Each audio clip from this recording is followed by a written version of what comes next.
Good afternoon, good morning to Magda, and welcome to everyone. My name is Matteo Caponi. I'm a professor of history of Christianity at the University of Genoa. I'm a member of Centra, the Center for the History of Racism and Anti-Racism in Modern Italy, which is promoting today's meeting. This is the first event in our 2025 seminar series, which also coincides, as you know, with the Holocaust Remembrance Day. Today marks 80 years, of course, since the liberation of the Auschwitz concentration camp. So it is a particularly important occasion also because of its civil and public history significance. For these reasons, too, I'm very pleased to welcome, and it's my privilege to introduce our speaker, Magda Teter, who is a professor of history and leader chair of Jewish studies at Fordham University in New York, where she also co-directs the Center for Jewish Studies. Again, thank you very much, Magda, for accepting our invitation and joining us today. Professor Teter is currently the president of the American Academy for Jewish Research. She's a scholar of the early modern age, whose interests, however, as her book we are presenting today shows, extend as far as the modern and contemporary age. Professor Teter specialized in the cultural history of Judaism and Jewish-Christian relations. She's the author of 4 books and a lot of articles in English, Hebrew, Italian, and Polish. To be precise, another book of her entitled Blood Libels, Hostile Archives, this is correct, is forthcoming next March. It is published by Central European University Press as part of the Natalie Simon Davis annual lecture series. Let me also mention her previous books, Jews and Heretics in Catholic Poland, 2006, Sinners on Trial, 2011, and in particular her third book, Blood Libel, on the trail of an anti-Semitic myth, published by Harvard University Press in 2020. That is a work of great scholarly depth, which I was also fortunate to become acquainted with through a series of Zoom lecture I attended during my visiting fellowship at Fordham in COVID's time. So the value of this book is demonstrated by its prestigious awards, the National Jewish Book Award in 2020, the George L. Mossy Prize of the American Historical Association, and the Benton Prize from the 16th Century Society. Turning instead to the book you have the opportunity to discuss today, Christian Supremacy, Reckoning with the Roots of Antisemitism and Racism, published by Princeton University Press in 2023, is a major contribution that revisits antisemitism and anti-Black racism by a longue durée perspective, viewing them as 2 interconnected phenomena that have shaped Western culture, societies, and politics across the Atlantic. Professor Teter's choice implies a clear historiographical positioning. She claims the aim of reconnecting the study of racism and anti-Semitism and overcoming methodological separatism.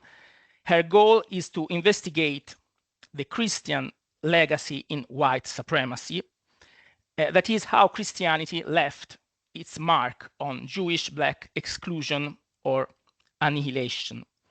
So the way in which Christendom was built on the enduring marks of inferiority attributed to certain contrast figures whose exclusion came to be both determined by social values and law, Jews and enslaved pagan Africans.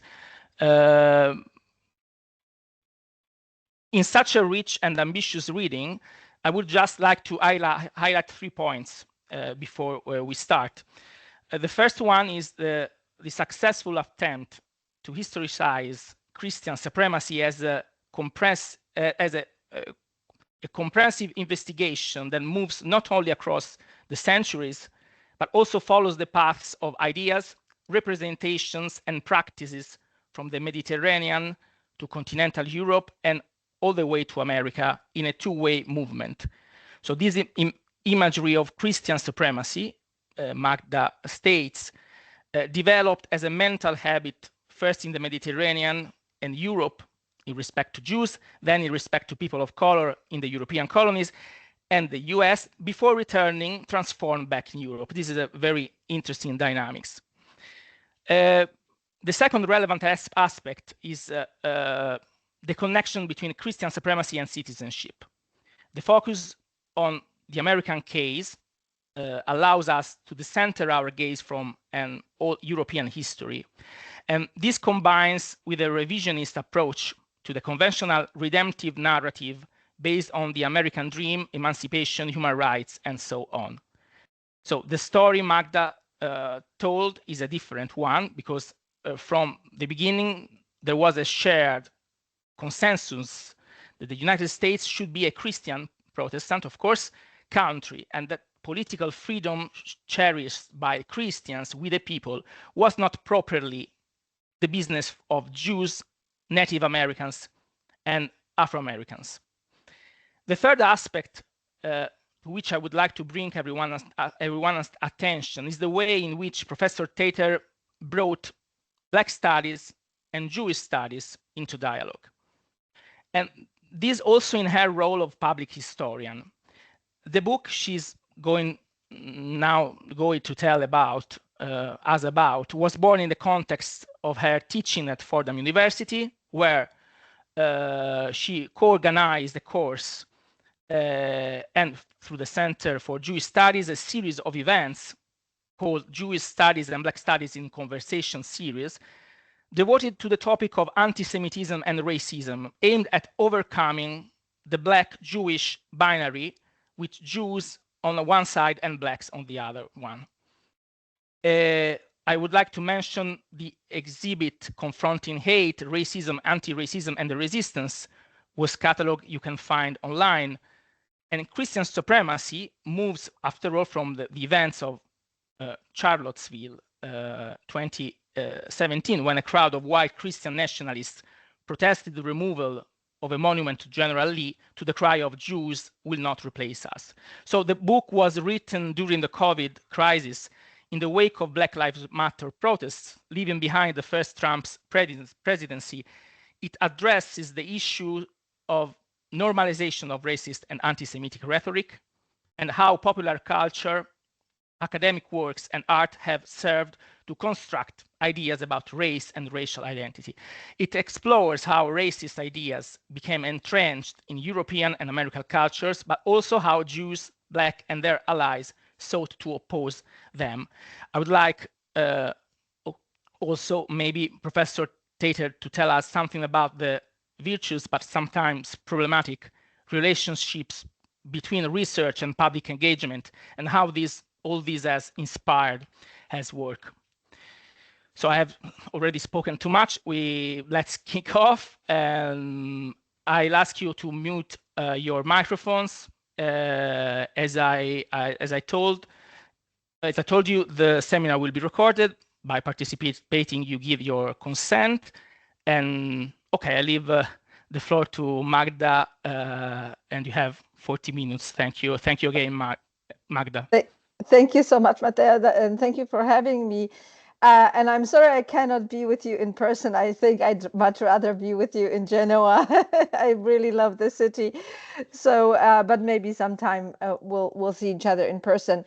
Thank you for this wonderful introduction, and I hope we'll return to some of the themes, especially since we're now in the Trump presidency too.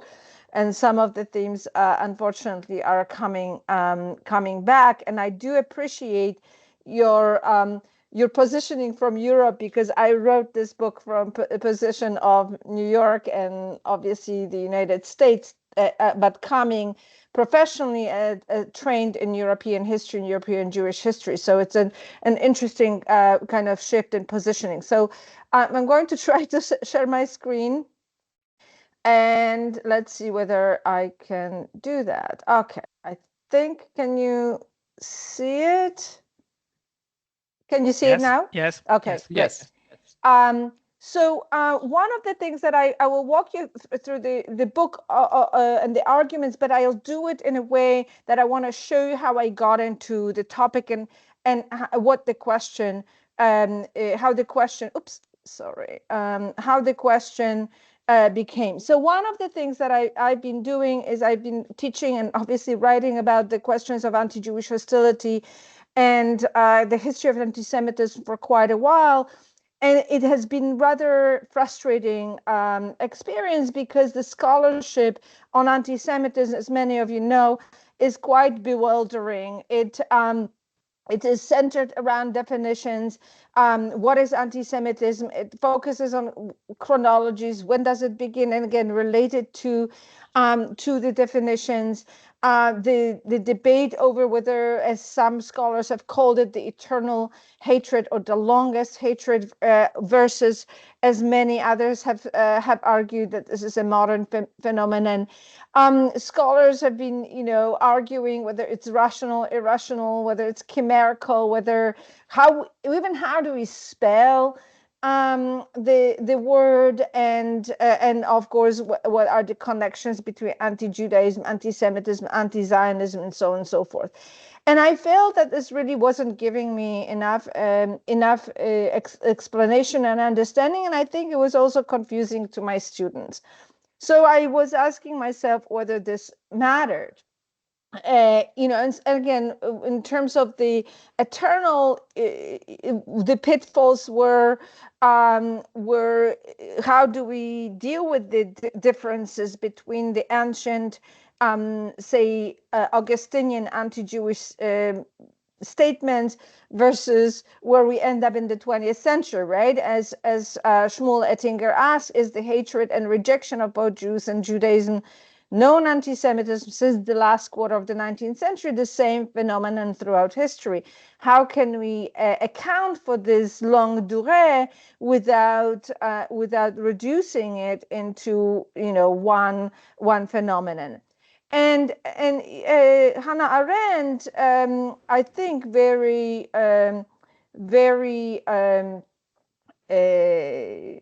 thoughtfully has pointed out to the pitfalls of thinking about anti-Semitism as this eternal phenomenon. That, and as she said, Jew hatred is normalizes, right? Jew hatred is a normal and natural reaction as a result. Outbursts that need no special explanation.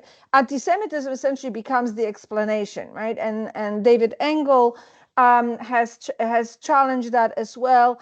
And it become, as she wrote, this is a natural consequence of an eternal problem.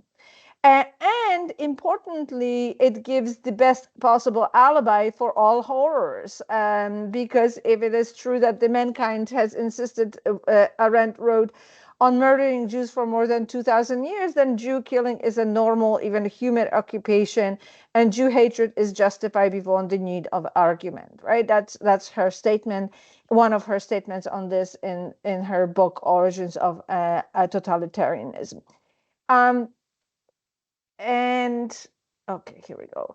And I'll go back to that slide. And the Nazis certainly embraced it, right? They published books on anti-Semitism as this sort of longest, and justified that we are not inventing anything. Jews have always been treated that way and seen that way.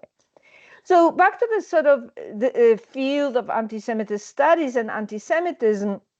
The scholars have tried to therefore answer what it is through the lens of religion, culture, economy, attitudes, right? The language of attitudes, and from different disciplinary approaches, historical, literary, theological, mostly focusing on the gospel narrative and deicide as the legacy of Christianity. Sociological, psychological aspects of sort of rejection, xenophobia, difference, for instance, and very few focus on law, mostly canon law, but only in the kind of manifestation of Jewish hatred. Um, so one of the, as I've been sort of struggling with it and being frustrated, I watched this film by about James Baldwin, which if you haven't seen, it's really, I really urge you to see, by Raoul Peck, I Am Not Your Negro, in which there is a clip of James Baldwin's participation in the PBS program, public broadcasting station program, The Negro and the American Promise from 1963. And he challenged white Americans to think about why they invented the caricature of a black person that is sort of signaled through the very, very negative, pejorative term, the N-word, right? In America, this is an unpronounceable word in the way. And he says, I am not that. I'm not that caricature. I'm not that image. I am a man. I'm a human being. So if you white people invented that caricature, it means that you need him, right? You need that invention. And as I listened to it, I said, oh my God, this is like the Jew, the creation of anti-Jewish writers and thinkers and artists as well. And it reminded me of the statement by Hugo Valentin that it is not Jews who are hatred, but the imaginary image of them.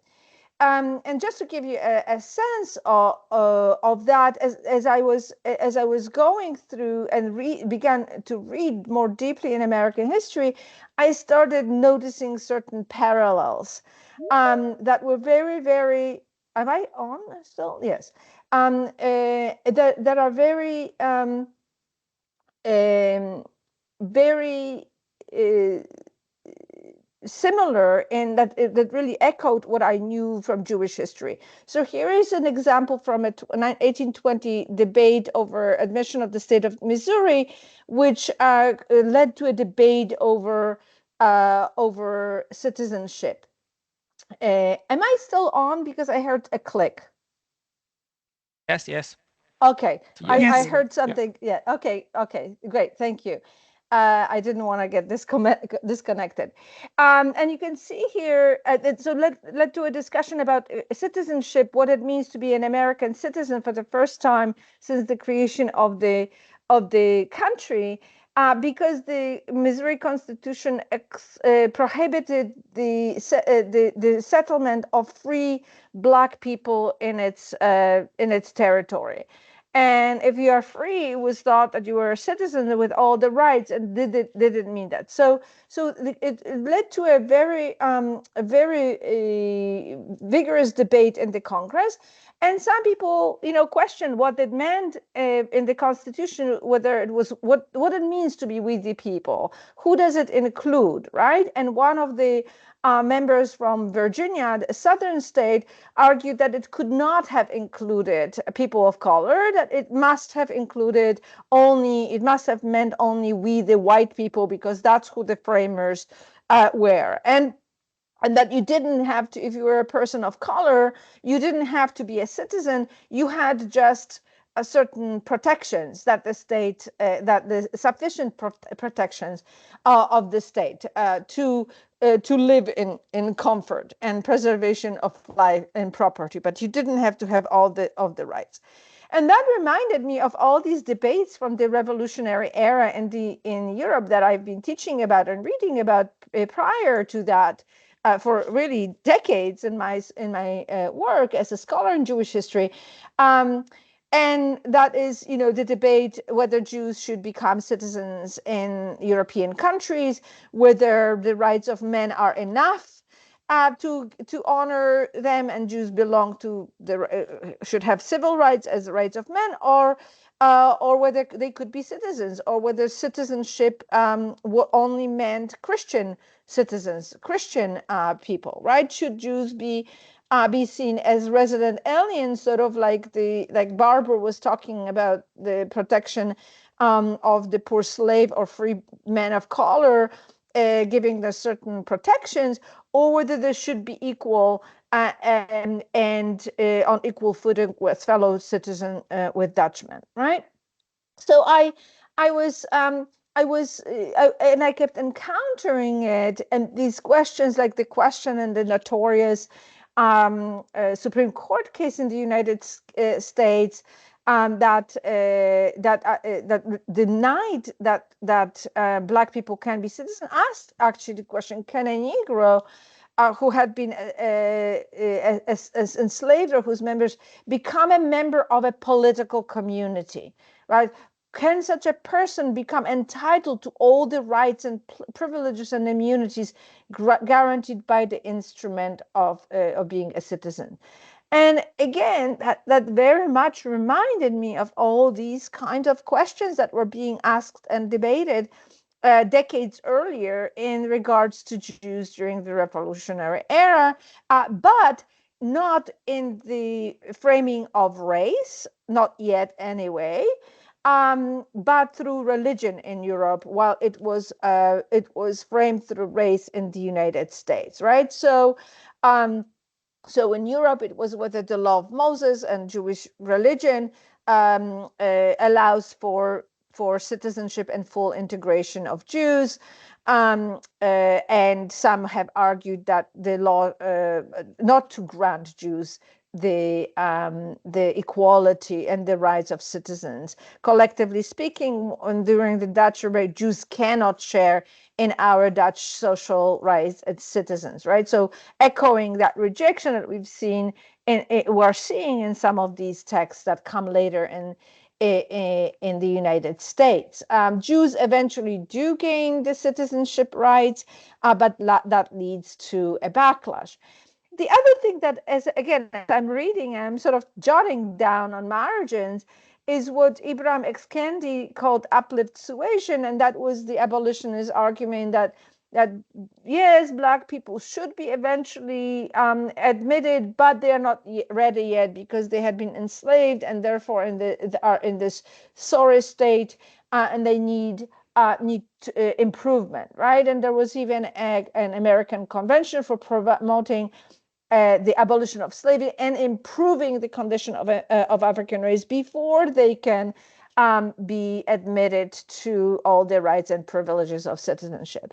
And again, that's sort of very much echoed for me the arguments about how the past persecution of Jews, or as Henri Gregoire wrote, the misfortunes of the Jewish people of the past, have not have altered their physical and moral character, and that they need to reform, and we need to help reform them in this way. And then we had, of course, the famous essay by Christian Wilhelm Fordham about on the civil improvement of Jews, right? That Jews need to improve before they can be considered in that way.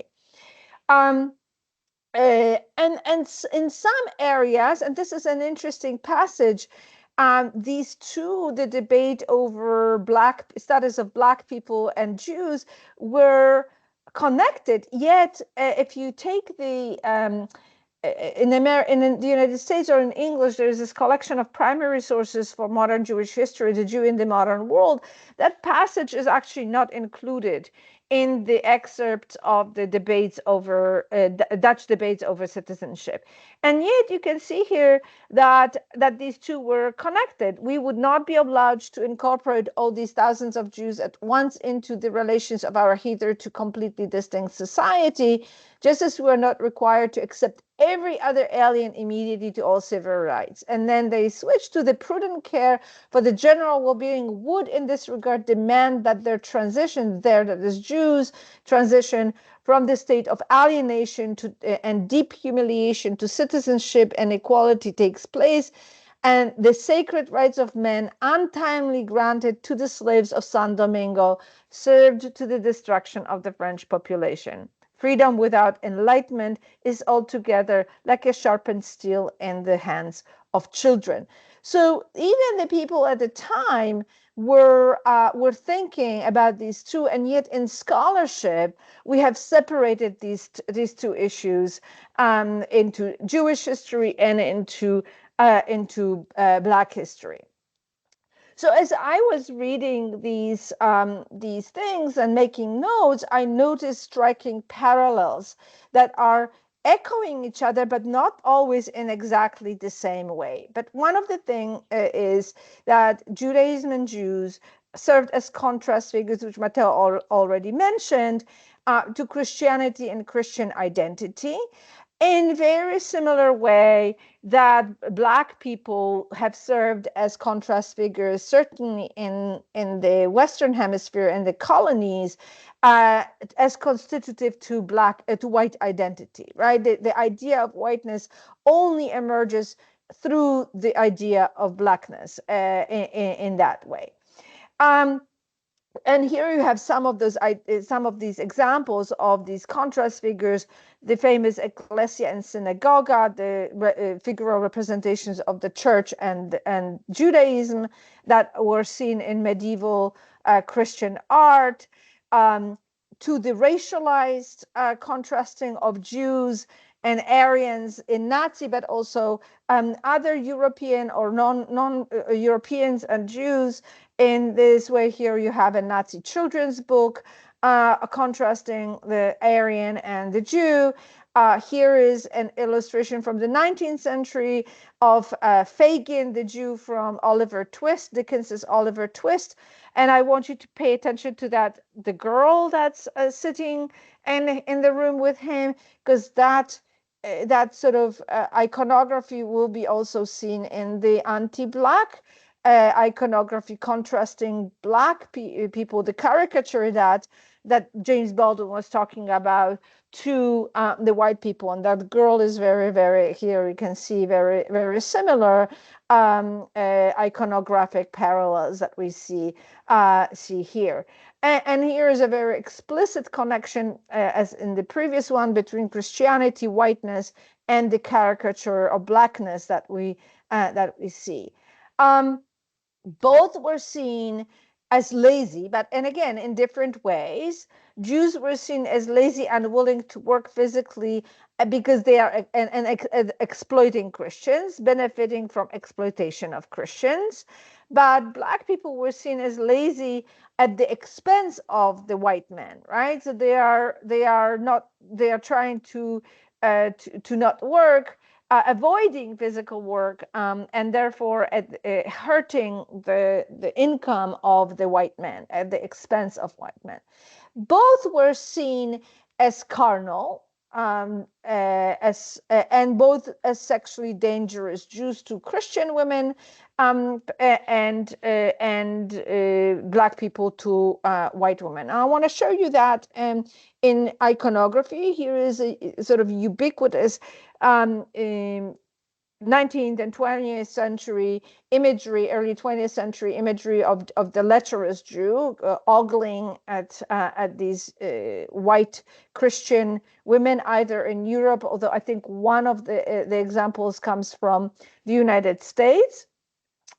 And here you have the American imagery of the lecherous Black man. Again, strikingly similar iconography and tropes. Both, again, as we've seen in these slides, were represented as ugly in anti-Semitic and what Henry Louis Gates Jr. called the Sambo art. There is also this trope of arrogant, insolent Jew and the uppity Black person that is sort of rising above their position in society. Both were seen as social problems, or there was a Jewish Christian, there was a Negro Christian, there was a Jewish problem and a Negro problem in these ways, right? And W.E.B. Du Bois, the Black American writer and historian, famously said, "What does it feel to be a problem people? Like to be a problem people?" And that language of a problem or a question came both from the racists and anti-Semites as well as from the allies, right? And from within. And how do we solve the problem? But both of them kind of see and acknowledge the Negro program, Negro question, Jewish program, Judenfrage, and so on, so forth. And there is a strange, a different kind of fear of power. Jewish power, we know this is an anti-Semitic trope of Jews having control of the world. But there's also, coming from the Reconstruction era, and then in 20th century, the fear of Black power or back in the 19th century, Negro rule. And finally, what we've seen, what I showed you at the very beginning, essentially a refusal to accept both as equal citizens, and the immediate sort of backlash that we see in anti-Semitism and political anti-Semitism and the Jim Crow era, post Civil War, post Reconstruction era in the United States, legal changes.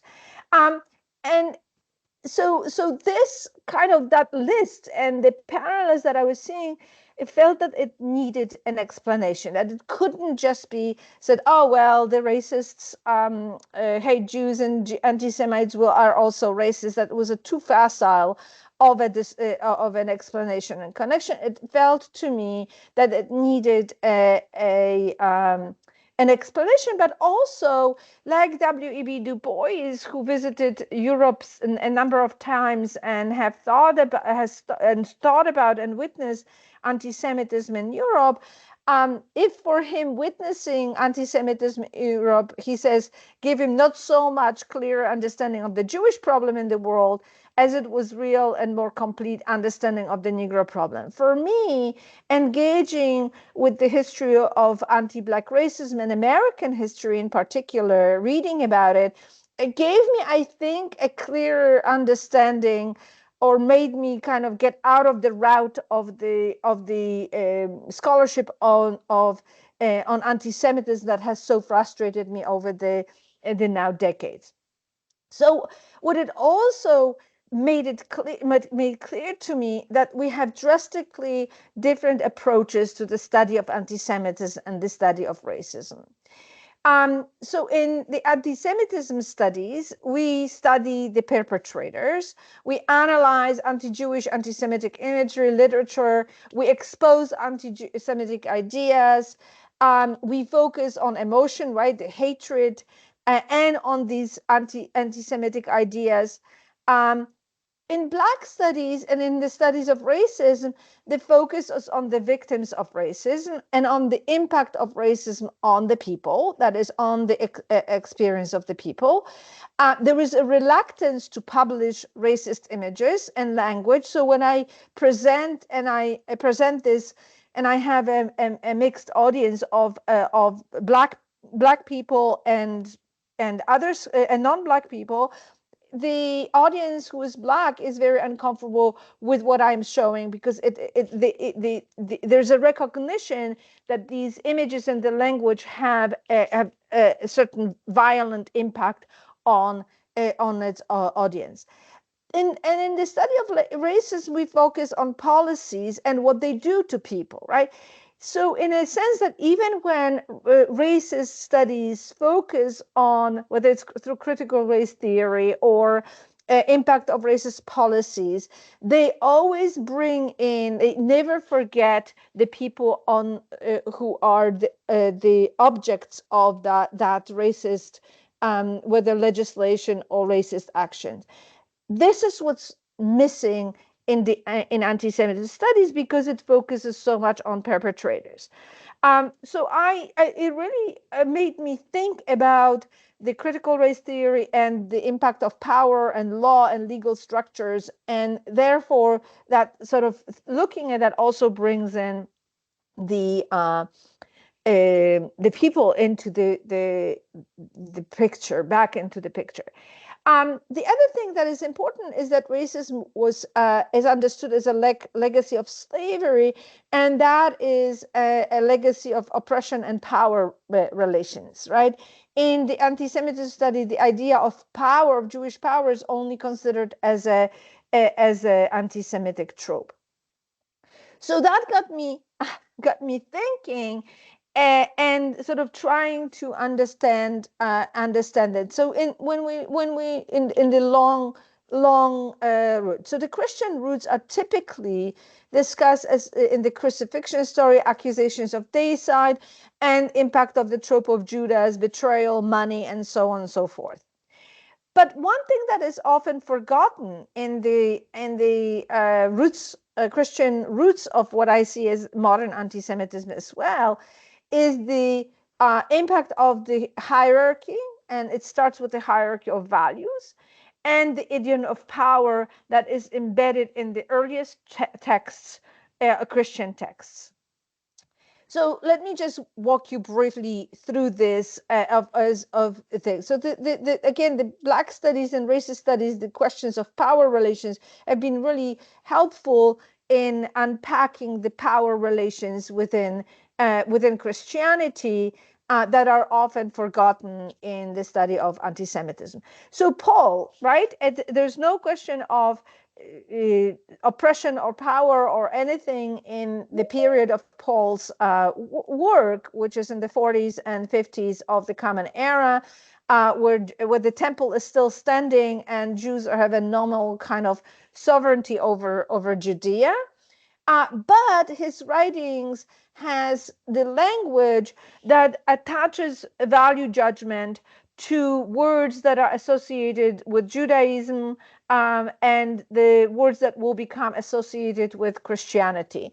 The contrast between faith and law, between promise and flesh, promise as to Christians. Again, there's no even concept of Christianity yet, he's just creating it, but Judaism and law associated with flesh. Heavenly Jerusalem as a reward for the faith in Jesus, whereas the present earthly Jerusalem as tied to the law, to the temple, to the practices of Judaism. Faith bringing people to freedom, law or Torah, really the commandments and the observance of them, bringing people into slavery, right? He creates these value judgments and tropes that get attached to it. Then he reinterprets certain texts from the Hebrew scriptures to allegorically to tie into Christianity, and he uses a phrase that will really become important in the long run, which will have a legacy, which saying that it is not the children of the flesh who are the children of God, but the children of the promise are counted as descendants, right? Christians and Jews, it will come to mean that over the coming century as Christianity will expand. He doesn't know it at the time, but these texts will have a ripple effect ramification. And crucially, he reinterprets here in a discussion of really predestination, he quotes the passage, the elder shall serve the younger, from the book of Genesis, that will come back in both theological and legal ways. Jumping forward, I do connect it more in the book in more detail, but Augustine takes up these contrasts and talks about the two covenants, the old and the new, right? You can see this, and I highlighted the different colors for you: blue for the association with Jews and Judaism, and gray with Christianity. The old, the earthly, in servitude, slavery, and shadows is associated with, he associates with Jews and Judaism, and the new heavenly freedom he associates with Christianity. And he returns to the motif of the elder shall serve the younger, now in a new political context where the Christianity now is the religion of the empire. It has political power of the empire behind it, not just theological ideas, where he sees it. He sees that statement as to the statement, the elder shall serve the younger. Scarcely anyone among us has understood it to mean anything else than the elder people of the Jews should serve the younger Christian people. The primacy of the elder was transferred. Because Esau passionately craved lentils, right? So you have the kind of carnality here.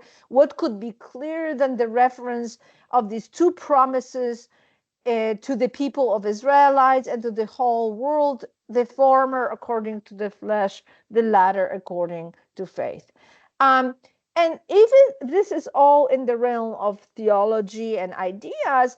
Augustine now writes in a new political moment where there is the Christianity has the power of the empire. And we see some of that gradually translated into the language of the law. And this is where the critical race theory is very useful because it focuses on structure. We talk about structural racism that is embedded in law and the interaction between law and culture. And we see that very much in the legislation that is about Jews. And those of you who have studied racism will recognize that some of these laws that are applied to Jews in the Roman Empire will really become applied to Black Americans in the European colonies. So there is a prohibition on Jews buying Christian slaves. There's no prohibition against buying Christian slaves altogether, but Jews cannot buy Christian slaves. This initially is about the fear of conversion, but a few decades later, in the 5th century, we see that we begin to see an introduction of the discourse of power. If any one of the Jews shall buy and circumcise a Christian slave or of any other sect, he shall be raised, he that is the slave, shall be raised from that Jew's power and remain in liberty. And you begin to see that application of the language of power and liberty in law in relation to Christianity. We begin to see other laws targeting Jews, exclusion from public office. And here you have an example from 425, where there is this concern that it is the prohibition of against the practice of Jews practicing law and serving in state, lest people of the Christian law serve them, and lest the Christians substitute, because of the mastery that is Jews having the power over them, the venerable religion of Christianity with Judaism, right? The Christians might think, oh, Jews are so, whether powerful or have affluence, then we should also convert to Judaism. Jews shall not be appointed judges over Christian population, not permitted to be tax collectors, for thus Christians would be seen, God forbid, to be subjected to them. You have a really introduction into the law, the language of power and social hierarchy that is being building up. Jews should never be above Christians. There should be never an appearance that Jews have any power or mastery of Christians, that Christians are to be subjected to them. And there is a prohibition of intermarriage, or in America it will be miscegenation laws and anti-miscegenation laws, and also admission of Jewish witnesses against Christians. And we'll see it again in the race laws as well. So gradually, this prohibition against owning slaves actually becomes also a prohibition against hiring Christian servants. And as the language and as the laws get integrated into canon law and then into secular law in Christian Europe. Here is a letter from Pope Gregory the Great that is he's learning that Christian slaves are held in servitude by Jews, and he reminds them that that no Jew is permitted to hold a Christian slave in his power. Rather, if Christian slaves be found among, they shall be given liberty. So once you have the way law works is once something becomes part of the legal fabric, it gets repeated and used and can be brought up and in service at any point when it becomes part of the legal code. Here we have again in the 13th century kind of blending theology and law. Here is a canon, this from the Fourth Lateran Council. Tied in, it is absurd that a blasphemer of Christ should exercise authority over Christians, that the Jews should have authority over Christians. And it reminds that the Synod of Toledo prohibited Jews from being given preference in matter of public offices, since in such capacity they are more troublesome to Christians. So public office again. The most revolutionary was Innocent III, who really tied the Augustinian language, theological language, with canon law. And he tied it to the punishment Jews as being punished for the crucifixion of Christ with perpetual servitude. The Jews should not be ungrateful to Christian. And he asked the rulers of France to restrain the excesses of Jews, that they shall not dare raise their neck bowed under the yoke of perpetual slavery, lest the children of a free woman should be slaves to the children of the slave, right? The Hagar and Sarah language, but rather as slaves rejected by God. They should recognize themselves as slaves of those whom Christ's death set free. At the same time it enslaved them. Jews should not dare grow insolent, right? So you have everything. You have the language of slavery. You have the hierarchy and theology in one place. And that again becomes part of the canon law. It becomes also part of some places of the secular statutes as well. In the bull establishing the Roman ghetto, Paul again returns to that language of guilt and perpetual servitude. That Jews should not attempt to exchange the servitude they owe to Christian for dominion of their self, but they erupted in insolence, essentially living like among other Romans, being like other Romans, dwelling side by side, wearing no distinct habit, erecting homes in all parts of town, possessing fixed property, having Christian nurses, housemaids, and other Christian servants. So we see this. So then he establishes the Roman ghetto in order to remind Jews that until they should recognize their error and arrive to the true light of the Catholic faith, it is a property that as long as they persist in their errors, they should recognize through experience that they have been made slaves, while Christians have been made free through Jesus Christ. And what is important is, of course, Jews were never enslaved, but the language of slavery is deployed so widely that it does create a legal and cultural social hierarchy that will embed this sort of thinking about Jews as being inferior, and that being of an inferior legal and social status. And so it's different from the enslavement of Black people who were actually enslaved, but nonetheless, the legacy of slavery is palpable in both cases. We see that echo of the idiom of servitude and power in modern times. I'll just give you two examples. One is from 1945, after World War II, when Jews became Jewish survivors in Poland were sometimes in positions of power in the new communist government. And here is a bishop from Kielce telling Jewish leaders who come for him to intervene in the outbreaks of anti-Semitism, saying essentially, like, you guys are so talented, you should be helping rebuild Poland. Why don't Jews do what they are capable of? Why do they have to engage in politics? Can you imagine what it looks like when a priest comes to the ministry and a Jewish woman is sitting there, God knows from where, and treats our clergy with superiority and insolence. I do not think that the bishop is thinking about Paul and Augustine.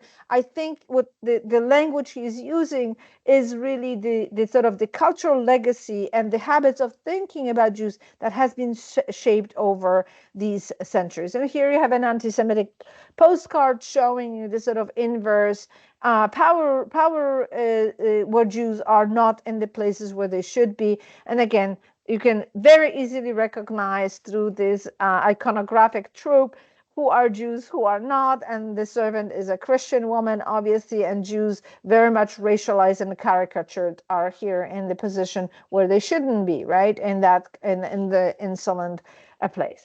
And we see that in, as this postcard shows, in visual language, again, from kind of antiquity, showing the coin of Judea Capta, of Roman dominance over Judea. The Judea is represented as this humiliated and downtrodden woman. Through the Ecclesia Synagoga, we've seen ubiquitously present in European art, to transformed in the era of European expansion, where that queen that used to be Ecclesia transforms into a Queen Europa, still a Christian queen. You can see her holding the globe with a cross, but no longer dominated the synagogue, but now dominating all the other continents that are also shown in sort of different levels, not only of quote unquote civilization, but also of humility, right? They're all kind of looking down below in a kind of humbled way. And that again becomes a language, a visual language that is deployed throughout European art and visual arts and publications, where the Europa is always recognized as this Christian queen, and the other continents are shown and as these inferior, unclad women. By 18th century, Africa is racialized. You can see her racialized as black, as primitive in that way, and then Europa again, still that visual language that harkens back to the Queen Ecclesia. And in law too, we have that in the colonies, where you can hear the echoes of the laws that had been in Roman law deployed against Jews. Here you have them deployed against racial groups and religious non-Christian groups. So here you have no Negroes, mulattoes, Indians, although Christian, or Jews, Moors, and Mohammedans, and other infidels that is not Christians, should purchase any Christian servant, nor any other except their own complexion, right? And if any Negro, mulatto, Indian, Jew, Moor, or Mohammedan shall notwithstanding purchase any Christian white servant, the said servant shall ipso facto become free. And here you have the coming together of both whiteness and Christianity to really white Christian supremacy coming articulated in legal language in the colonies. So in the Enlightenment era, we see the invention of race. Jews are racialized through religion, but they begin to be racialized and are beginning to be referred to as Asiatics. They are deemed inferior, therefore, as non-Europeans, and they're also deemed inferior, as we've seen, as non-Christians, as Jews. And then in the Black contest, we have the kind of the invention of blackness and racialization, or invention of Black race, to justify slavery and enslavement of Black people, and therefore association of blackness with slavery and inferiority. They essentially, the Europeans are arguing there's something wrong with the Black people, and they deserve to be enslaved, because otherwise the European Enlightenment philosophers have to deal with the idea of the ideal of equality and all men being equal, and the engagement of Europeans with slavery. So they invent this race and blackness. And there's a fantastic book by Andrew Curran, The Invention of Blackness. So here are just a couple. I'll walk you through the example of how religion helps racialize Jews as non-Europeans. In European Jews as non-Europeans, it places there's this new genre of religious ethnographies that emerges, and Jews are always described at the very beginning of the sort of earliest religion, but through the lens of what Christians call the Old Testament or Hebrew Bible, and the practices of biblical Israelites with sacrifices and so on and so forth. So they are very easily shown both as primitive, look at these people engaging in animal sacrifices, but also they are located in the Holy Land, right, which is outside of Europe. So therefore, they are orientalized in such way through religion, through this study and reductionist study of Judaism. Some people even connected Jews with East Indians here. Here's a book from the 18th century that connects that shows the sort of practices of East Indians with some of the practices described in the Hebrew scriptures. Here is a page showing the enchantment of snakes in India, with discussing the enchantment, the turning of the serpent by Moses, in Moses' staff, and so on and so forth. We also see this sort of shift in racialization of America, depending on the political. So race and politics really begin to matter. And here you have America, shown in the 18th century as up to the 18th century as this uncivilized, savage woman. And then once the United States becomes an independent state, America is racialized as this European woman as liberty, right? The American liberty. So again, you see that sort of association with Europeanness, racial Europeanness, whiteness, and liberty here. And then by the end of the 19th century, Columbia emerges as this figure, again, white woman. You can see in her stature as very much harkening back to that ecclesia figure. Liberté, again, iconographically harking back to ecclesia, but also is racialized as a white European woman. So in the modern times, these ideas of equality and modern citizenship clashed with these established social hierarchies and habits of thinking. As these modern nations were trying to figure out who are we the people. In America is racialized, we the people, are we white people, who are we? And in Europe it was discussed in the question around Jews and religion. And even once they were admitted, there was a big backlash against that. So we have the racial and political anti-Semitism emerging is a backlash to Jewish civil rights and citizenship rights, wrongly in my mind called emancipation. I think we should get rid of that language. And it's seen that essentially Jewish equality is seen as domination.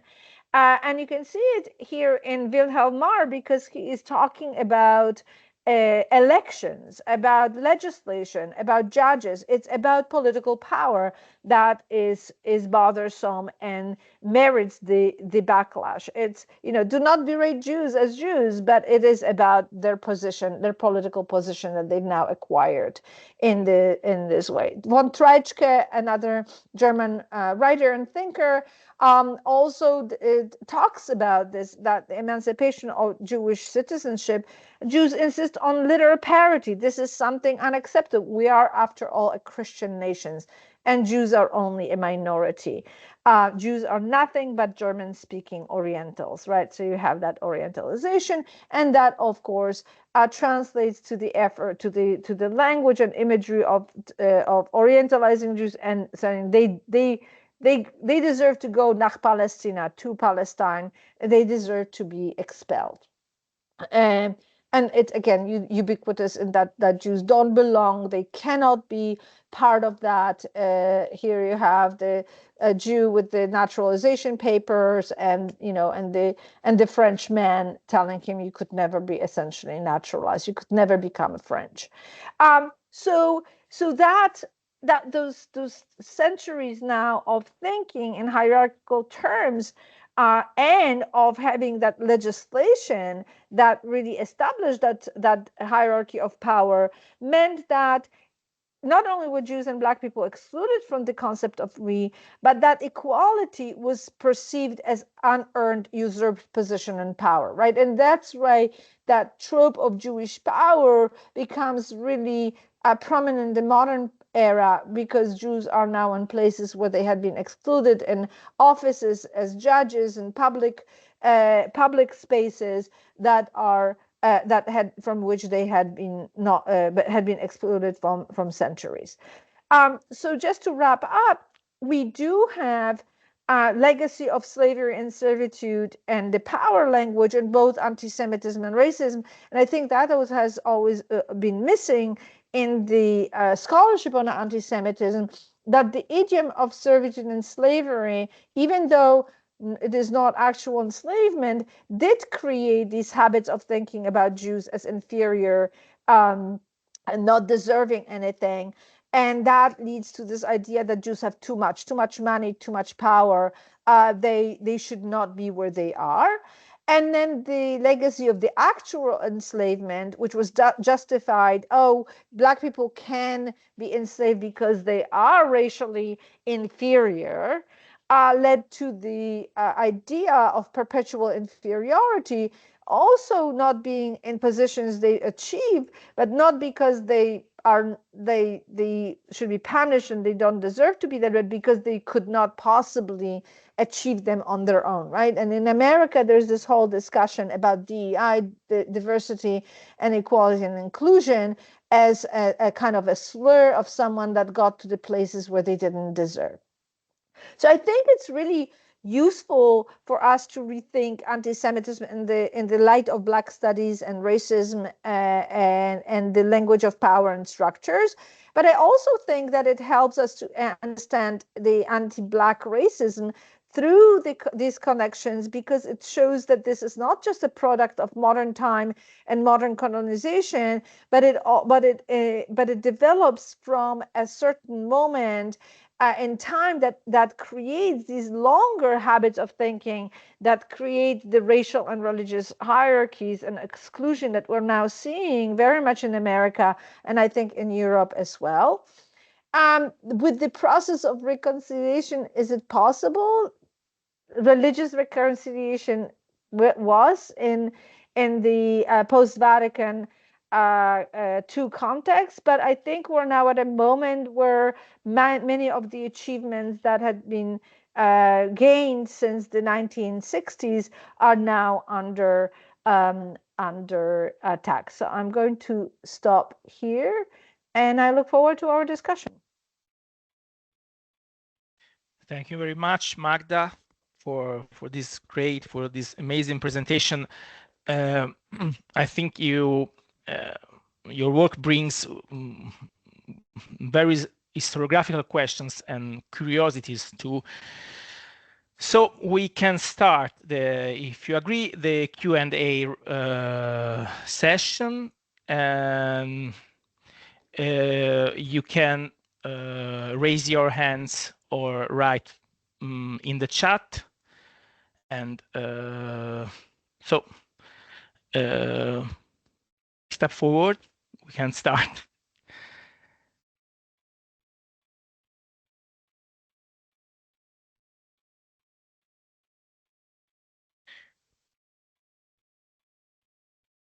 Okay, there's the first question by Guri Schwartz.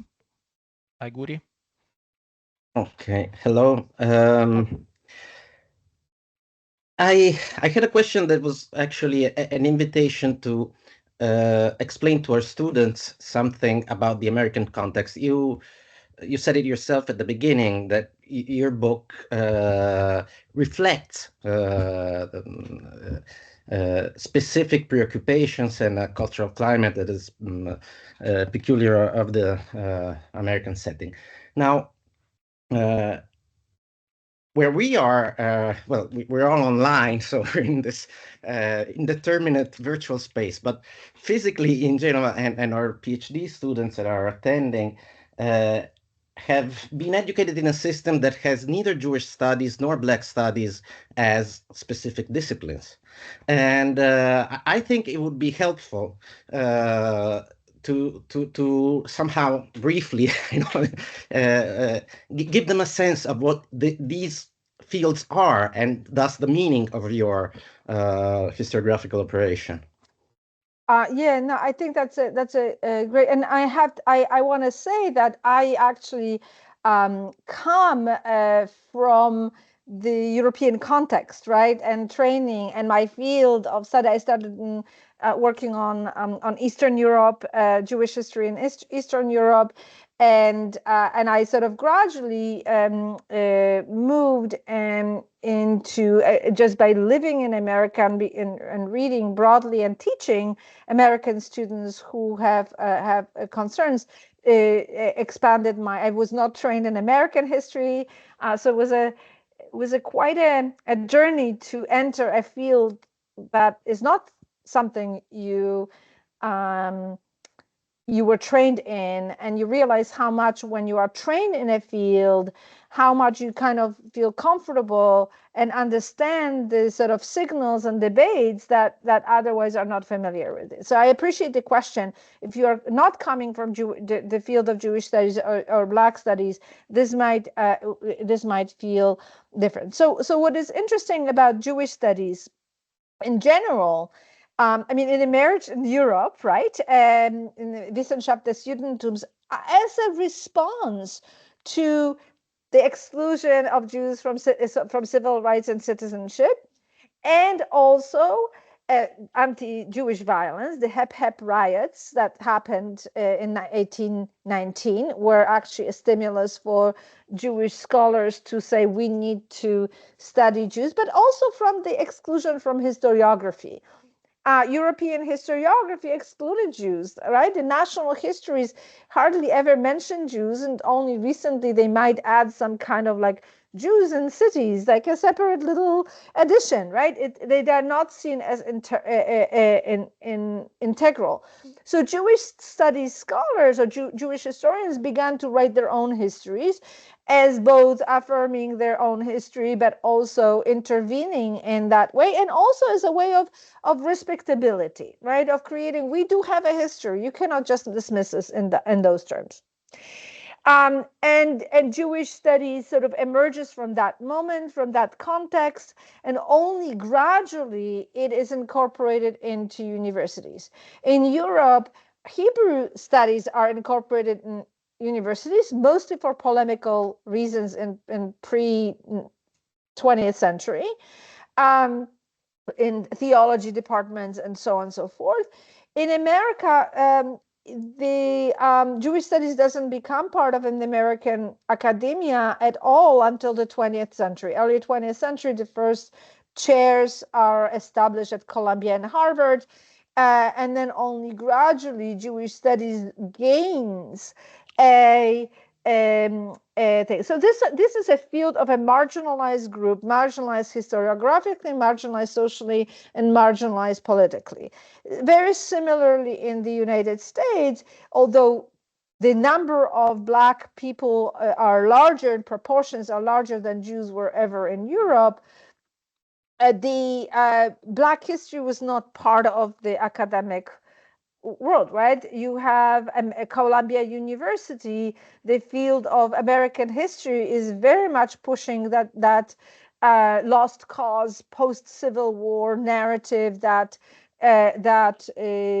tries to reconcile and justify the existence of slavery and white American history. So it's really Black historians who are beginning to write Black history, W.E.B. Du Bois, others, And again, also from that position of respectability, the earliest works have like from slavery to honorable citizenship, to show how, you know, the Black achievements of in America, again, part of that to gain respect, to show white Americans, but also Black Americans, that they deserve respect.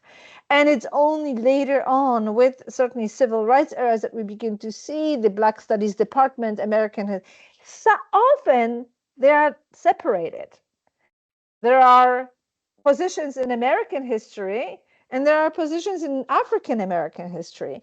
There are positions in European history, and there are positions in Jewish history, and they are kind of seen separately, right? So one of my plea for decades now has been for European historians to see Jews as integral part of European history, not just part of European Jewish history, but European history, because I think we can understand European history better when we pay attention to the tiny minority. And I think Jews were often dismissed as oh, well, there are only like a few thousand of them. Why do we need to deal with them?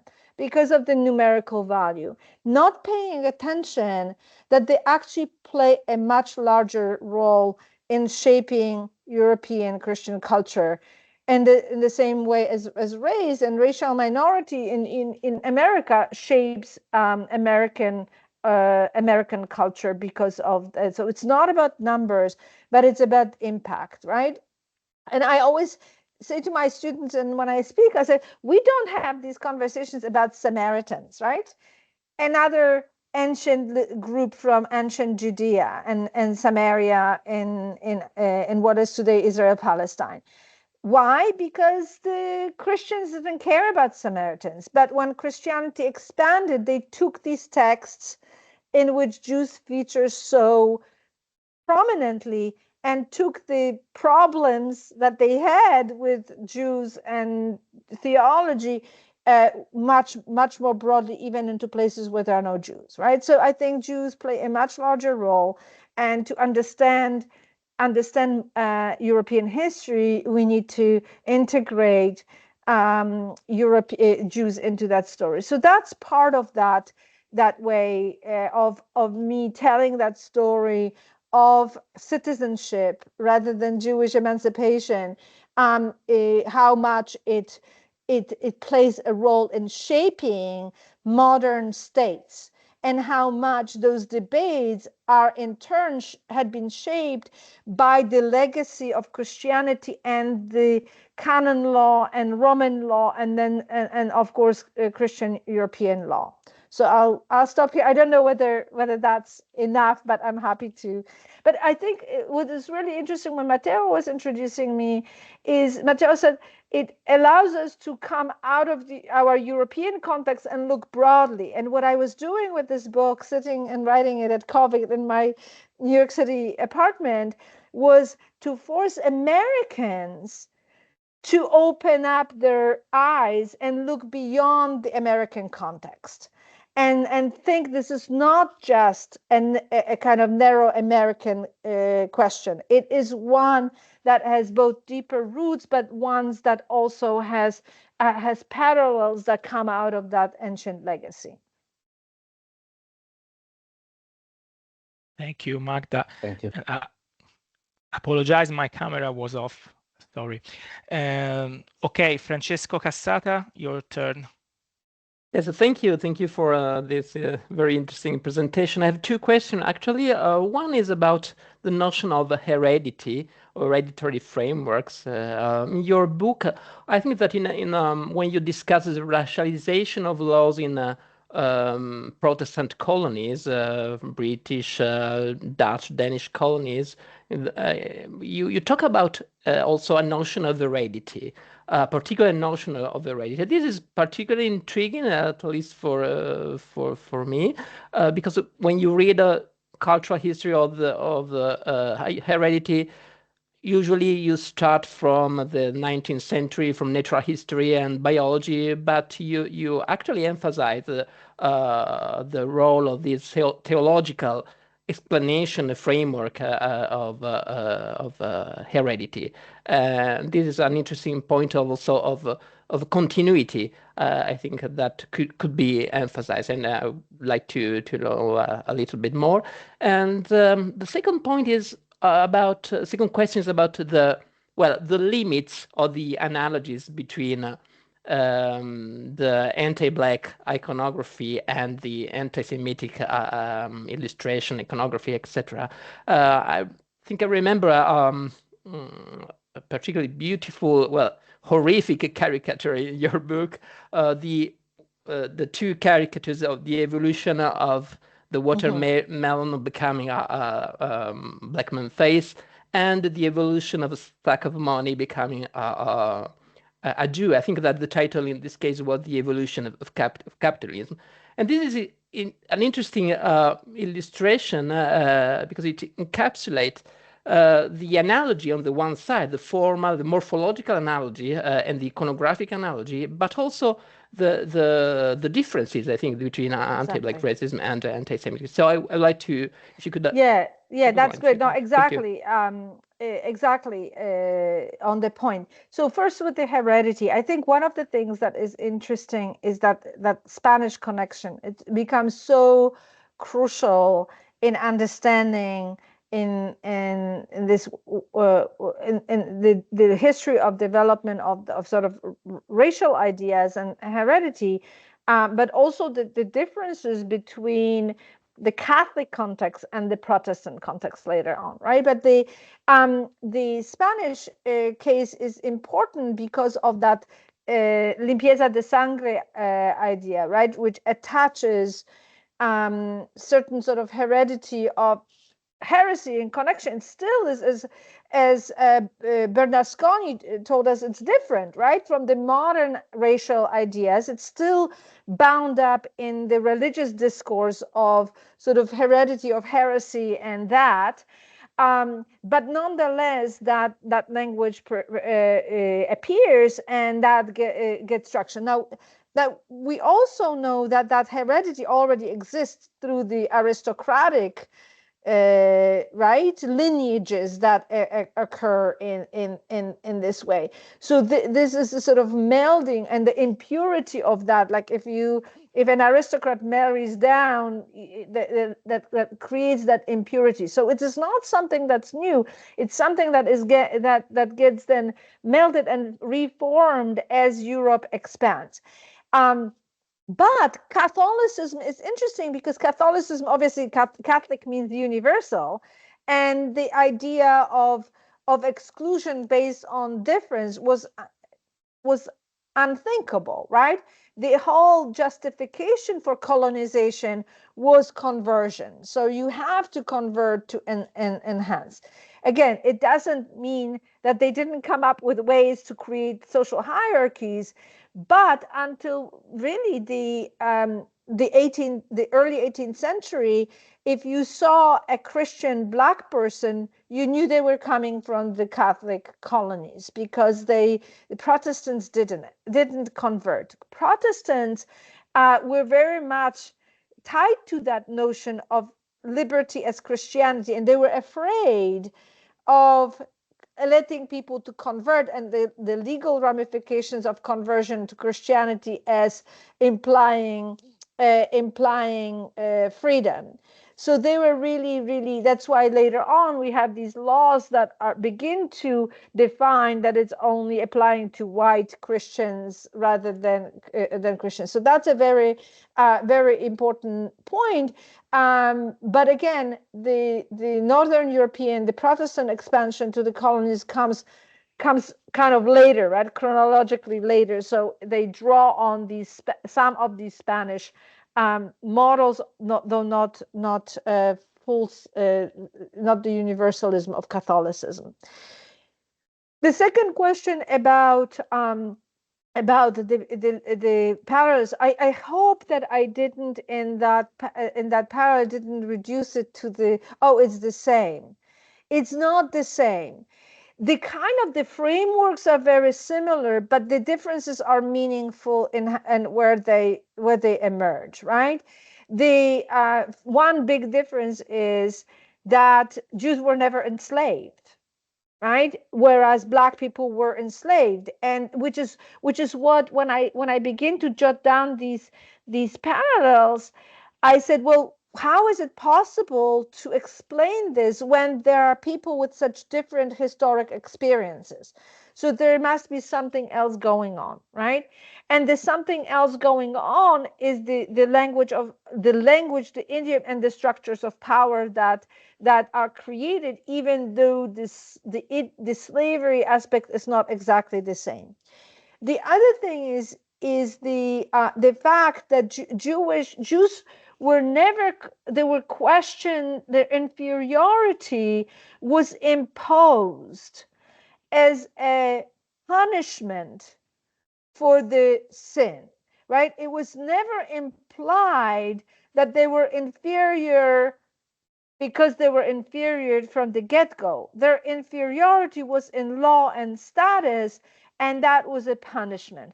That's why they don't deserve to have power. They're insolent to demand to live in nice neighborhoods, right? It's not like they have no capacity. Whereas in the case of anti-Black racism, because race is invented as a category to justify what we now would call, obviously, racist policies, it is framed in the question of inherent inferiority. Obviously, humans should be equal, right? The Enlightenment philosophers were talking about equality and rights and universal rights and all that stuff. Then how do we deal with inferior? Where they are inherently inferior, right? They go into biological, they are like obsessed with Blackness to prove that there is something different about it, right? Voltaire is a polygenist. He doesn't think that Europeans can possibly be coming from the same root as Black people, right? So they are looking for justification of inferiority, that you are naturally, Black people are naturally predisposed to being enslaved, and therefore they're naturally inferior, right? So that's the key difference that is there. Now, in terms of the citizenship that they don't deserve, it comes to the same rejection, but again, for a different reason. They don't deserve because they don't deserve. Jews don't deserve to be equal to us for all these centuries in that language. We are, after all, Christian nations. How can we allow Jews to do these things? Whereas Black people don't deserve because they are inferior. So I think that's the key difference, and that's why I thought that these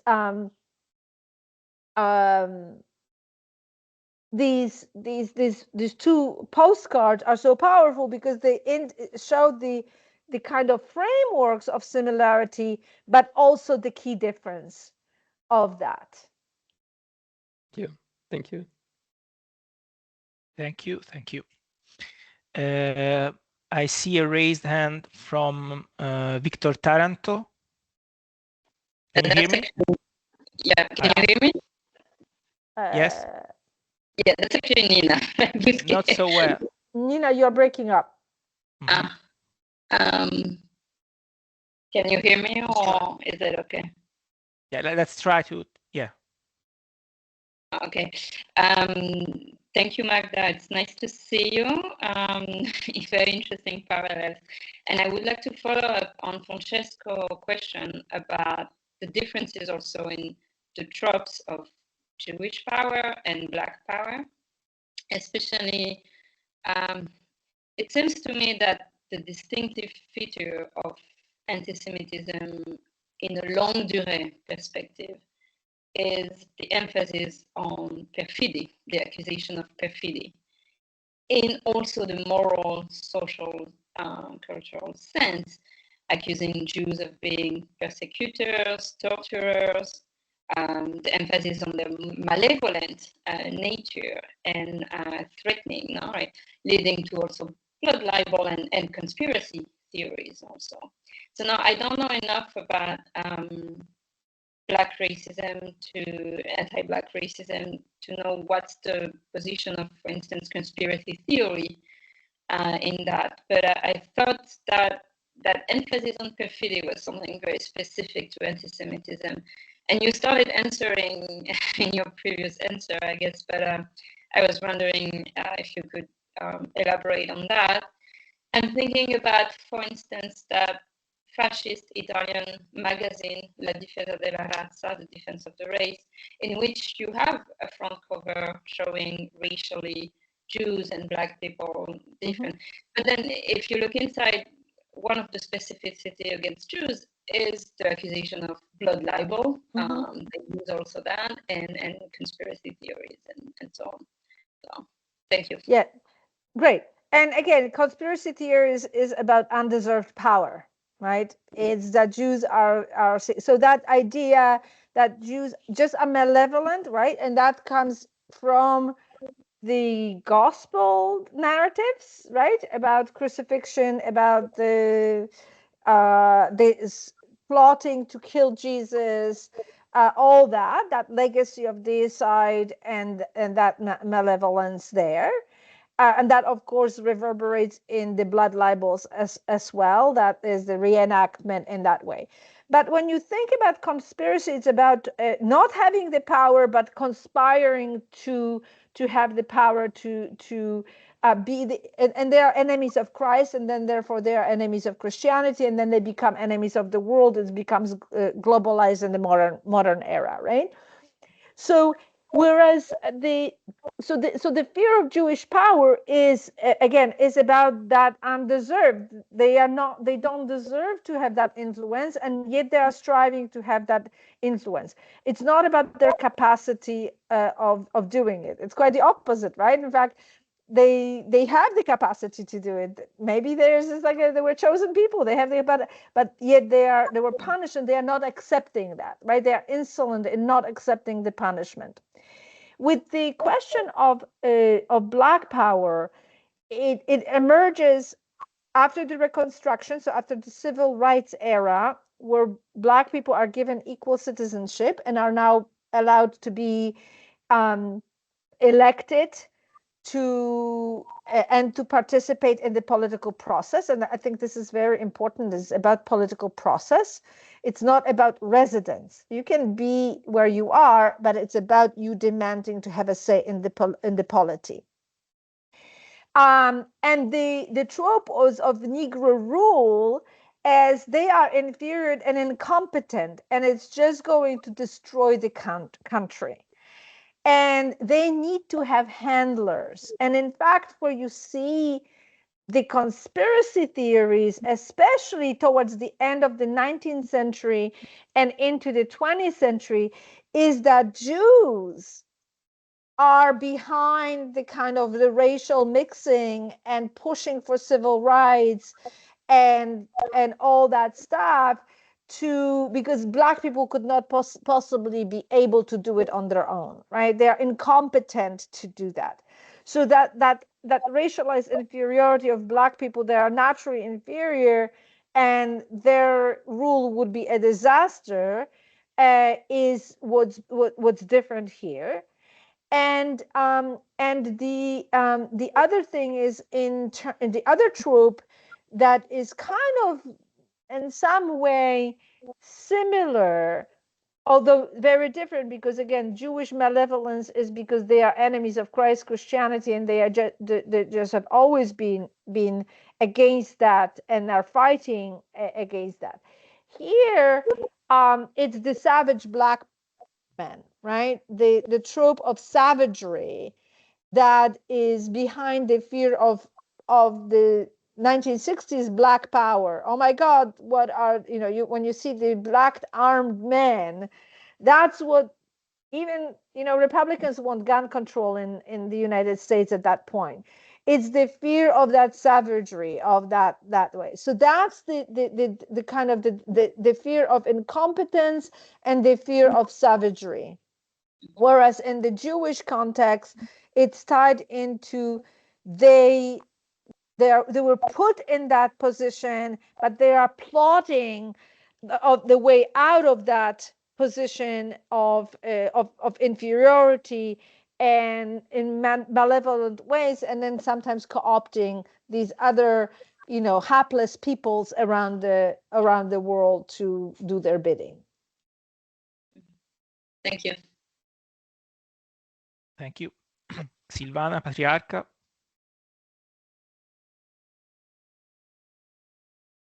Okay. So first of all, Magda, thank you so much for this. It's so important and so useful to make this kind of conversation, to bring these two areas of studies into conversation.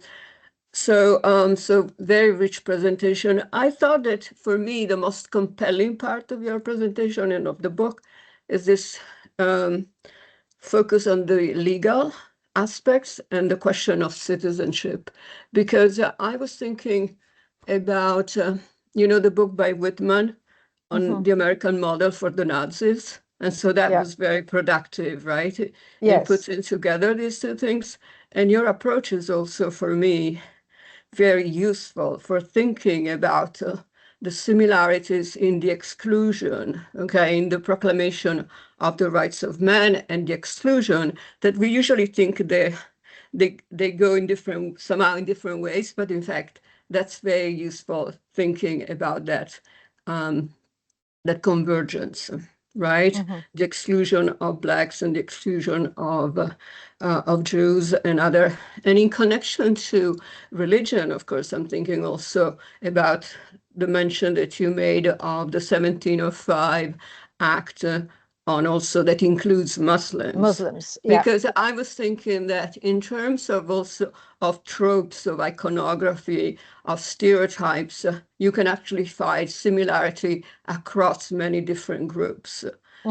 So you could include Muslims too, and that's very productive too for thinking about today also in terms of mechanism of exclusion and tropes.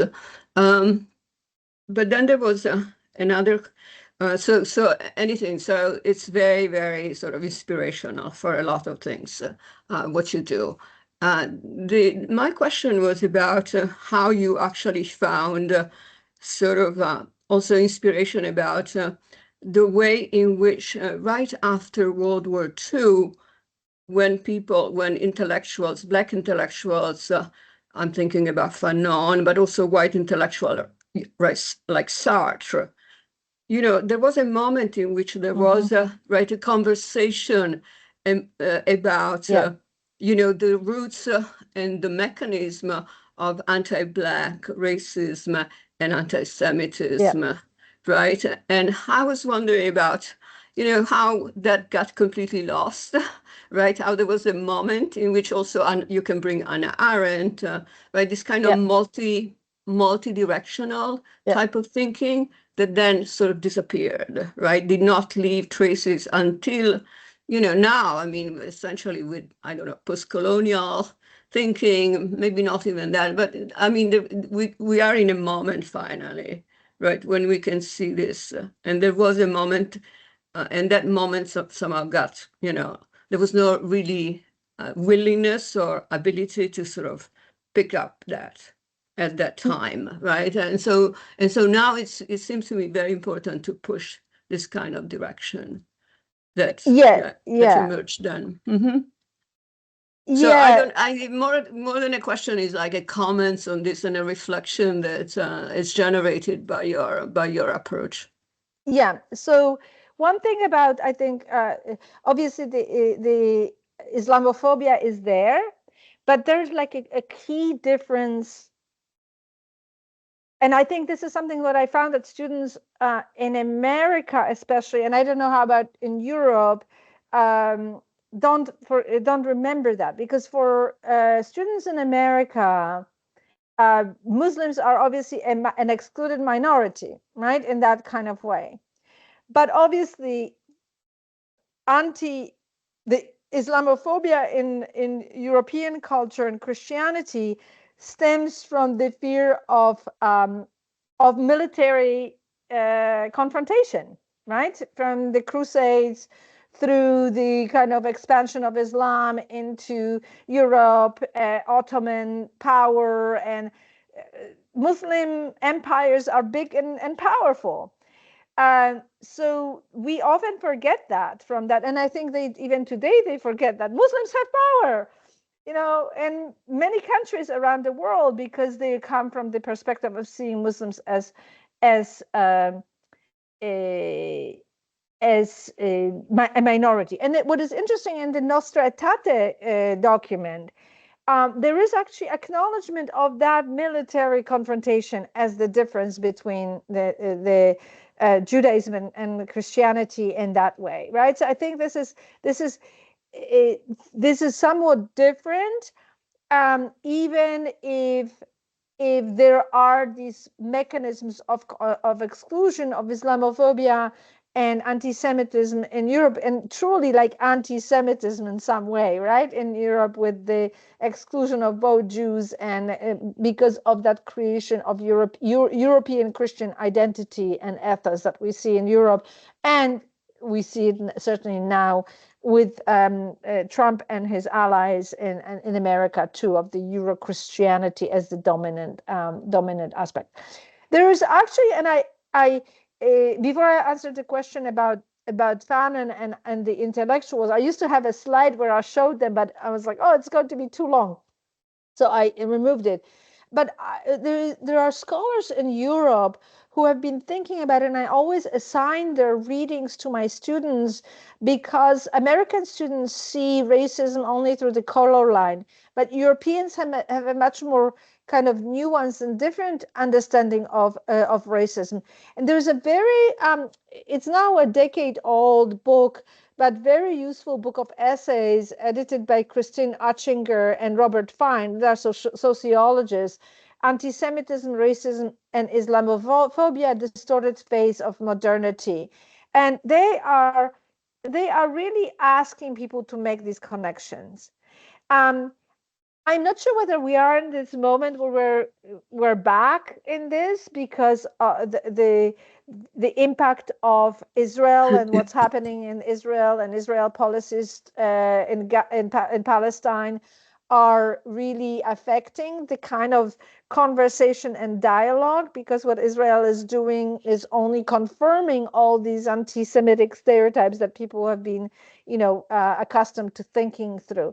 So I am not yet sure whether we are at the moment where we're like the post-war intellectual discussion and acknowledgement of that past and those roots. Although again, scholars in Europe and some in the United States have been pushing for that.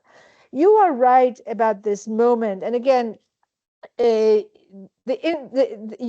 when you read, for instance, The Crisis, which is the journal of the NAACP, which is for Europeans, this is an organization, a civil rights organization, of black intellectuals and lawyers that was pushing for civil rights in America, founded during the Jim Crow era in the early 20th century.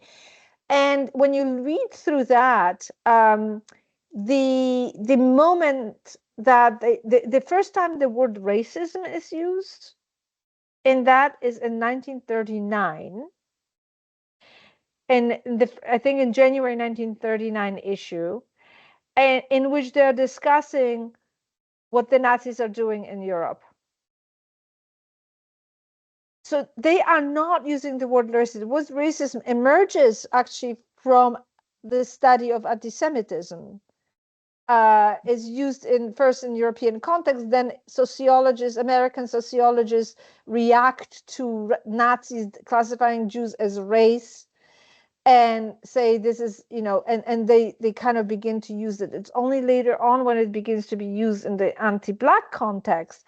And the first time it's used in the Black literature, it's in the context of Jews. And they are very interested, the Black intellectuals are very interested in the reactions to the laws, and they're saying, like, look, this is what's happening to us here, and if you are against what's happening to Jews in Europe, you need to pay attention to what is good. So essentially, the Whitman book, although he does it from the legal perspective, but they are paying attention. Intellectuals are paying attention to that. So so there are these moments right after the war with the reckoning with anti-Semitism, reckoning with racism, right? That thing, and that kind of gets stunted and doesn't go anywhere.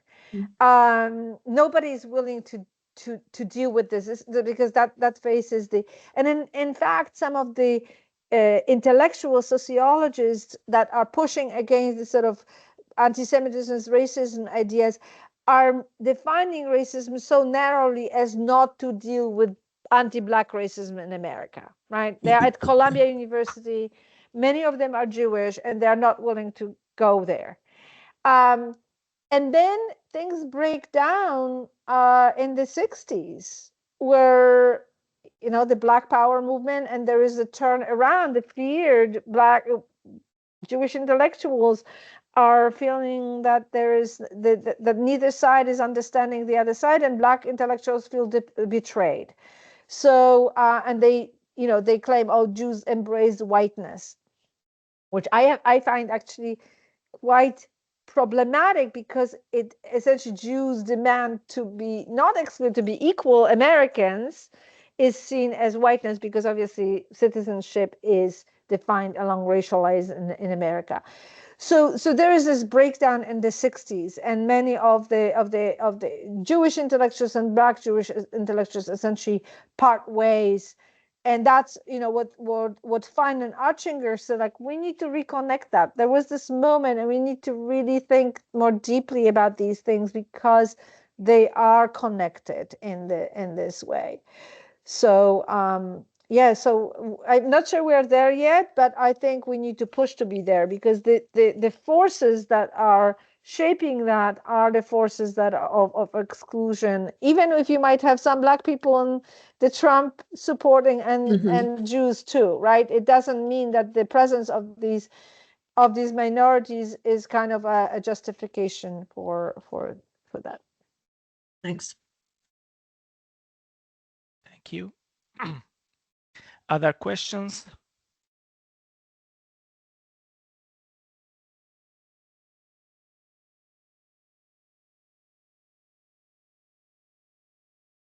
Guri Schwarz.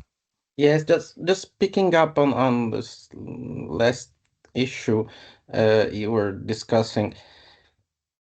You try to put together these different fields, which also implies rethinking race and somehow re-including anti-Semitism in the discourse concerning racism. Now, your book was published a sufficient amount of time ago that maybe, I don't know, you can give us some insight on the reactions of the different fields. Was it this approach appreciated? Was there some pushback? It's very interesting because in Jewish studies, this was like, yes, oh, finally somebody is making connections. We need to think about that. But there was much less interest in the Black studies context. And I think there's this mistrust in Black studies, and justly justified, really, that there are people from the outside who are using Black experience for their other causes. So it's that racism is being instrumentalized to do, and that is something that one has to kind of deal with. Again, I've seen that, again, the pushback against images, right? And I realized, oh my goodness, this is simply a different approach. We in the field of anti-Semitism will show you all the anti-Semitic stuff you're willing to look at. Nobody ever questions that. But in Black studies, there is this very strong reaction to that. In fact, Henry Louis Gates Jr. had to write an essay why he decided to even collect and to deal with this material, because that's not something that was that. the other interesting thing is this. I think what I would like to see in the field of anti-Semitism studies is to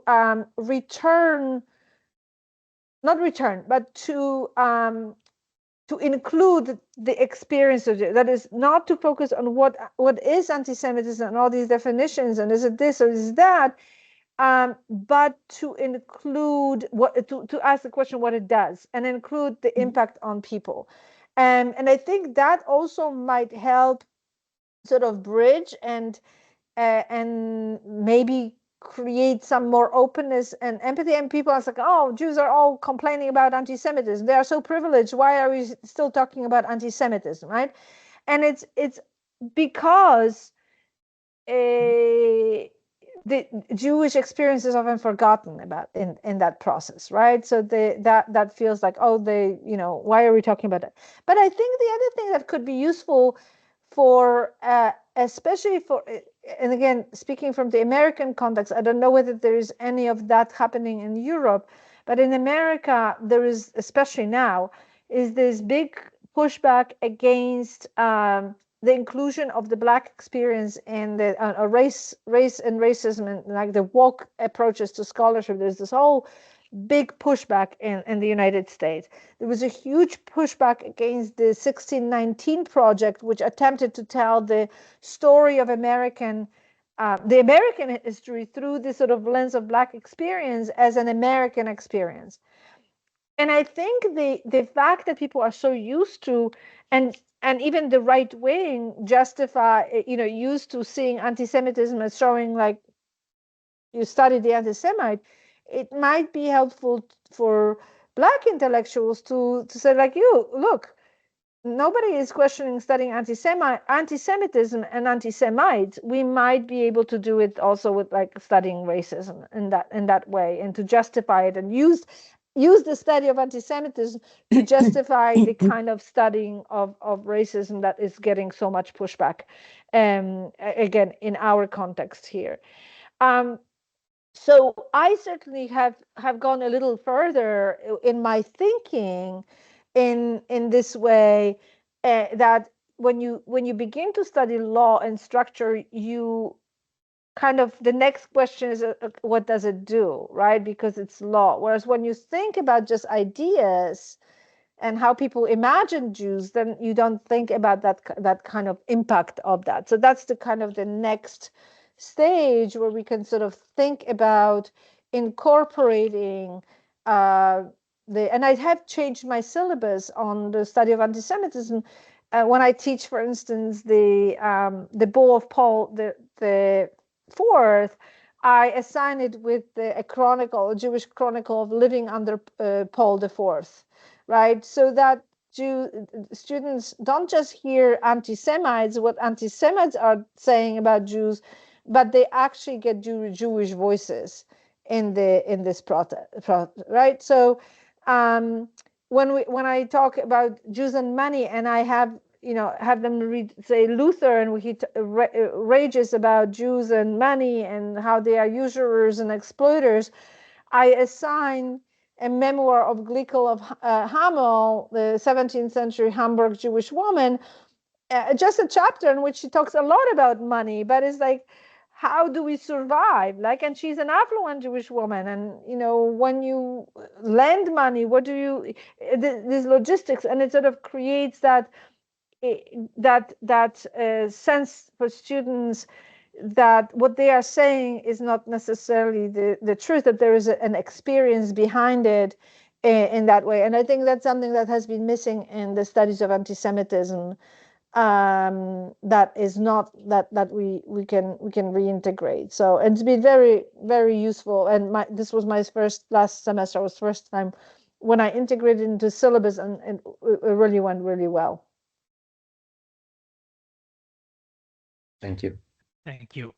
If I may, if I could raise a further question, and I really appreciated the way you put Christianity and Christian roots at the core of racialization. And of course, this is a way of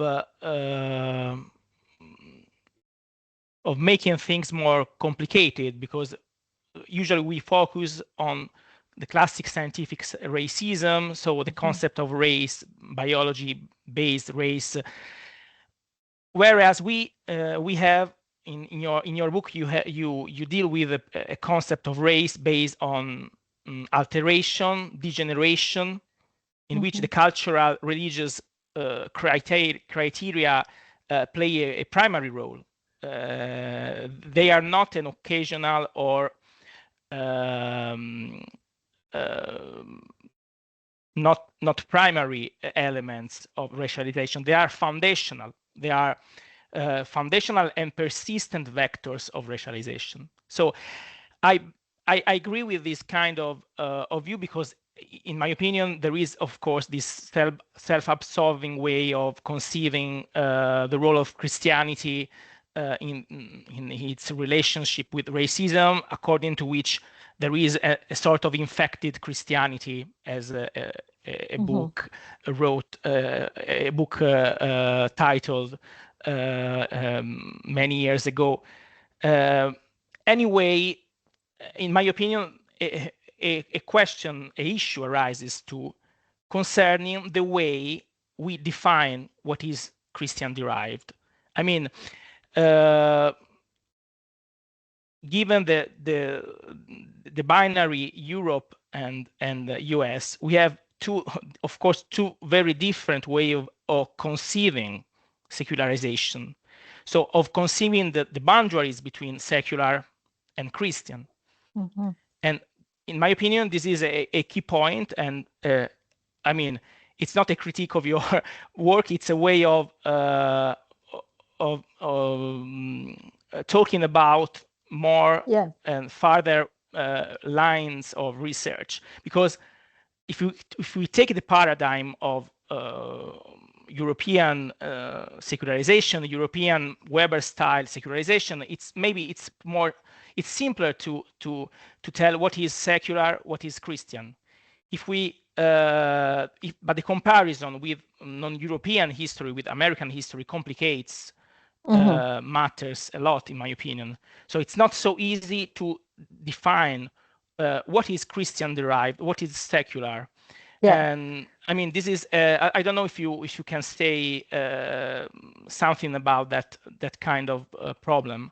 Yeah, I think this is the sort of the legacy of the Enlightenment, right? And that legacy of the Enlightenment that tells us about, religion is no longer a point with secular, right? It's secular state and that way. But what I'm arguing in the book, and I think what you are putting your finger in, that religion was never lost its significance, right?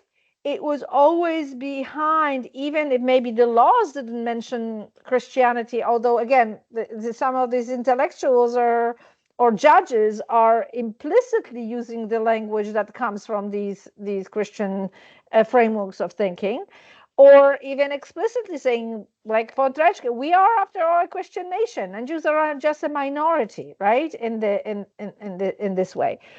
So I think what needs to be, and there are some excellent studies that have come out in the last couple of perhaps now decades, that are pushing back and rethinking the idea of secularization and the Enlightenment, right? So we have the Enlightenment, now we have a number of studies on race and the Enlightenment, right? And the racialization and the creation of race in the Enlightenment era.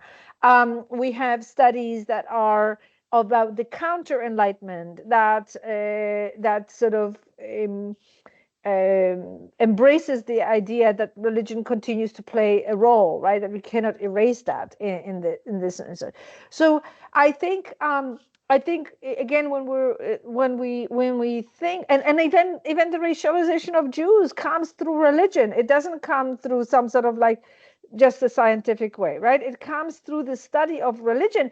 And you could also argue that although the motivation is to justify slavery, the earliest kind of studies of the world religions that are emerging in the 17th century are contributing to the racialization of blackness as inferior, because they show these people in these, undressed and engaging in all kinds of either animal or even human sacrifices, primitive, right? The idea of language of primitivism or backwardness, of degeneration. That's a language that we have from the Enlightenment era. That's not a language that exists from before. There was no sort of degeneration. The degeneration means that there was something perfect, and then it, so I think it really, further studies certainly can focus on that, can deal with and incorporate both the religious aspects, the hierarchies of values, which I talk about, that are embedded in the language of European language, and in law. That seems to be the place, even if the law and secularization and citizenship seems to be, cast in kind of secular legal terms. Thank you. Thank you so much. That was I think we're about to finish, but it was really wonderful. And I hope to hear more from all of you as you Thank you, read the Magda. book. Yeah. Thank you for your time, for your kind of response to our questions. We really enjoyed this seminar together. And okay, of course, if okay, the other question, I don't think so. We can conclude. And if you come up with a question later, just email me. Okay, thank you. I'm sure that your presentation provoked many questions and elements for thought. So at this point, I thank you again, Magda. My wish is to stay in touch, of course, for further research and exchanges and opportunity for discussion. I'd like to thank everyone for attending, and remind you also of the next Centra seminar, which will take place on 20th February. Is it correct? Yes. And we'll have as speaker Paola Trevisan, who will talk about the persecution of Roma and Sinti in fascist Italy. So stay in touch, and thank you again, and have a nice evening.